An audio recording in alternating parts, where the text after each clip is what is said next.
एक धूल में छिपी हुई चीख राजस्थान के रेगिस्तानी इलाके थार के बीचों बीच एक आधा ढहा अबैंडन्ड गांव था, खैरपुरा। कई सालों से लोग कहते थे कि वहां रात को हवा नहीं बहती बल्कि कुछ और ही चलता है। कभी किसी के पैरों की आवाज, कभी किसी के रोने की, कभी किसी के फुसफुसाते हुए मदद करो की। पर सच कोई नहीं जानता था। लोगों ने गांव छोड़ दिया और खैरपुरा बन गया शापित बस्ती। यहीं की कहानी शुरू होती है। 2 शोधकर्ता का आगमन। जय 26 साल का एक पैरानॉर्मल रिसर्चर कई महीनों से इस गांव की कहानियों के पीछे की सच्चाई ढूंढ रहा था। उसके पास एक पुरानी डायरी थी, खैरपुरा के आखिरी पुजारी की। उस डायरी की आखिरी पंक्ति में लिखा था, जब राख उठेगी दानव जगेगा। जय को लगा कि यह बस लोक कथाओं का हिस्सा है, पर फिर सोशल मीडिया पर वायरल हुई एक फोटो ने उसका ध्यान खींचा। रात में गांव के खंडहर मंदिर के बाहर लाल चमकती 2 आंखें। जय को लगा यह मौका है सच्चाई दुनिया तक पहुंचाने का। 3 गांव का पहला कदम। जय अपनी टीम, रिया वीडियोग्राफर और कबीर टेक एक्सपर्ट के साथ खैरपुरा पहुंचा। गांव में घुसते ही अजीब खामोशी ने उनका स्वागत किया। ना हवा, ना पत्तों की सरसराहट, ना कोई जानवर, सिर्फ सूखी धूल और रुक रुक कर आती एक भारी सांस जैसी आवाज। कबीर ने पूछा, ब्रो कोई है क्या यहां? रिया ने कैमरा ऑन कर लिया। है या नहीं पता तो आज ही चलेगा। जय आगे बढ़ा और बोला, याद रखना अगर कुछ मिले तो डरो मत, हम यहां सच के लिए आए हैं। पर वह नहीं जानता था सच उससे कहीं ज्यादा खतरनाक था। 4 खंडहर मंदिर की राख। गांव के बीचों बीच पहुंचे तो उन्हें टूटा हुआ शिव मंदिर दिखा।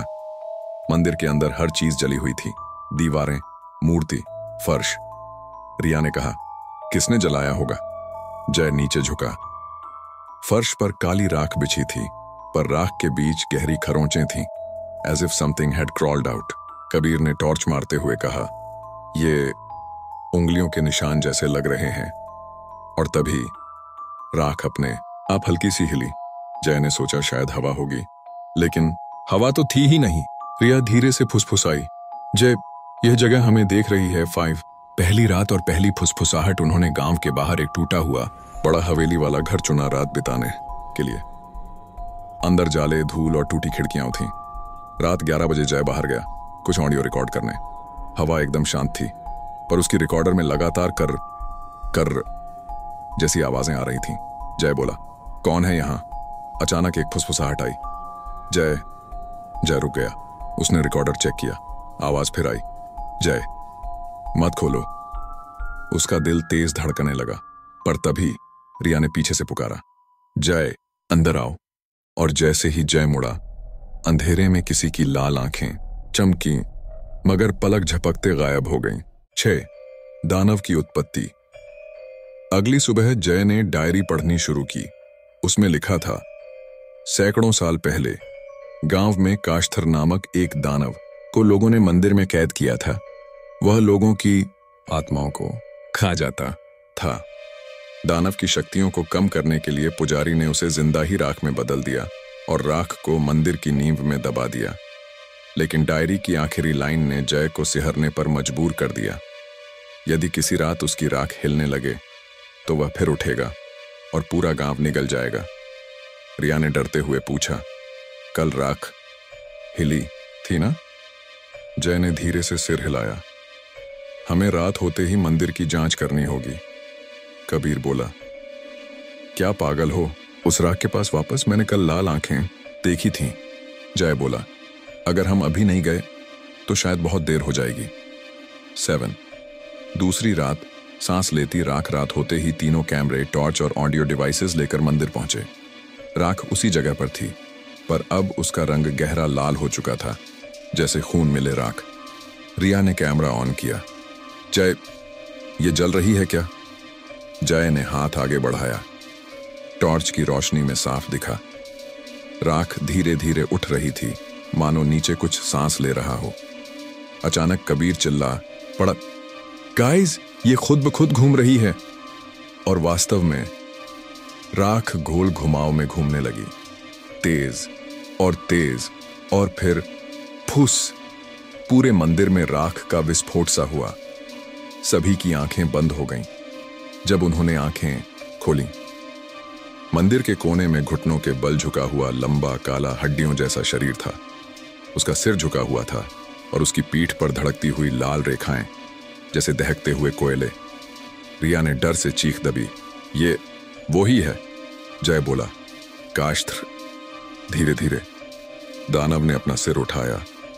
उसकी आंखें लाल अंगारों की तरह चमक रही थीं। 8। दानव काखेल दानव ने एक भारी गूंजदार आवाज में कहा, तुमने मेरी नींद तोड़ी, अब तुम्हारी आत्माएं मेरी हैं। और वह बिजली की तरह रिया पर झपटा। रिया गिर पड़ी। उसका कैमरा टूट गया। उसके गले पर दानव के लंबे काले नाखून थे। जय चिल्लाया, रिया को छोड़। दानव हंसा, एक ऐसी हंसी जो सीधे दिमाग में घुस जाती थी। कबीर ने हिम्मत करके ईएमएफ डिवाइस दानव पर फेंक दिया और दानव पीछे हट गया। जय ने रिया को पकड़ा। भागो अभी।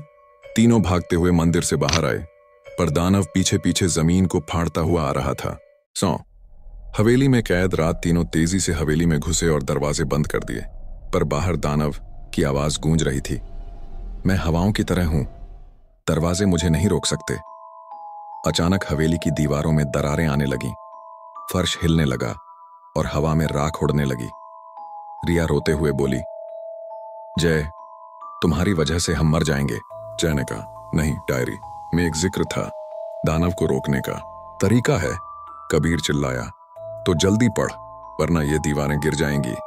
जय ने डायरी के पन्ने पलटे। एक जगह लिखा था, दानव को उन्हीं राखों से बांधा जा सकता है जिनसे वह बना है। जय बोला, हमें फिर से मंदिर जाना होगा और राख को वापस उसके शरीर पर डालना होगा। रिया चिल्लाई, पागल हो क्या, वहां वापस? पर तभी हवेली की छत फट गई। ऊपर से दानव का चेहरा झांक रहा था, आंखें लाल, मुंह से राख गिरती हुई। जय चिल्लाया, भागो। 10। अंतिम टकराव। राख का तूफान। वे तीनों भागते हुए फिर मंदिर की तरफ दौड़े। पीछे दानव लगातार चिल्ला रहा था, कहीं नहीं बचोगे, तुम मेरे हो। मंदिर में पहुंचते ही जय ने जमीन पर बची हुई राख इकट्ठा की, पर राख आग की तरह गर्म थी। कबीर बोला, हाथ जल जाएंगे। जय चिल्लाया, अगर यह नहीं किया तो हम सब मर जाएंगे। और तभी दानव मंदिर में घुस आया। उसने रिया को हवा में उठा लिया। रिया की चीख पूरे मंदिर में गूंज गई। जय राख हाथ में लिए दानव पर झपटा और राख उसके शरीर पर फेंक दी। उसके गिरते ही दानव बुरी तरह तड़पने लगा। फूफ। उसके शरीर से धुआं निकलने लगा। वह जमीन पर गिर पड़ा।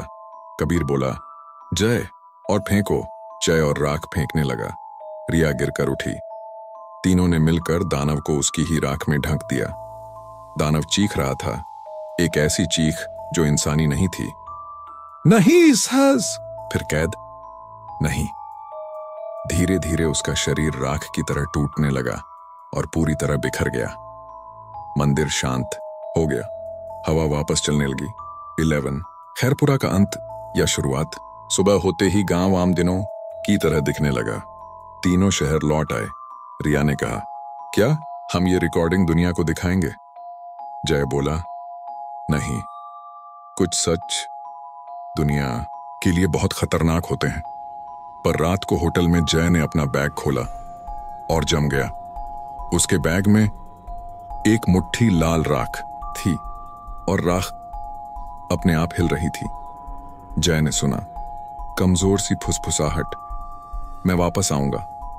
कमरा अचानक अंधेरा हो गया। कहानी यहीं खत्म नहीं होती।